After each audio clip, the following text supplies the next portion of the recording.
Il n'y a pas de crise migratoire, mais il y a une crise politique majeure de l'accueil, de la tolérance et de la solidarité. Aujourd'hui, le 18 décembre, c'est la journée internationale des migrants. C'est l'occasion, comme nous y invitent les Nations Unies, de rappeler et de mettre en lumière les contributions inestimables des millions de migrants à travers le monde. L'immigration est une richesse, elle a fait la France et continue de la construire. Dans les hôpitaux, les écoles, les entreprises, à l'Assemblée nationale, dans les sphères d'excellence, des millions de personnes issues de l'immigration contribuent chaque jour au développement de notre pays. Les migrations ont forgé l'histoire de l'humanité depuis ses origines et lui ont permis de se développer. La France, de par sa position géographique et son histoire, a toujours été une terre de passage et de rencontres.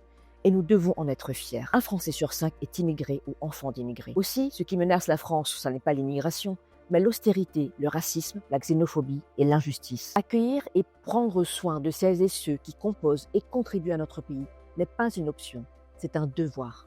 Mais voilà des décennies que nos dirigeants, reprenant les discours de l'extrême droite, choisissent d'inventer un prétendu ennemi de l'intérieur au détriment de la protection de nos grands principes républicains pour lesquels nos aïeuls ont donné leur vie. Les exilés sont en permanence déshumanisés sur des chaînes de médias détenues par Bolloré et sur les réseaux sociaux comme dans la presse d'extrême droite telle que Valeurs Actuelles. On stigmatise, on désigne, on accuse, on multiplie les violences et contrôles excessifs. On fait comprendre à des hommes, à des femmes, à des enfants dont la famille est parfois présente sur le territoire depuis des générations, qu'ils, elles, seraient illégitimes et qu'ils et elles n'auraient pas leur place ici. Et l'indifférence s'installe et se perpétue.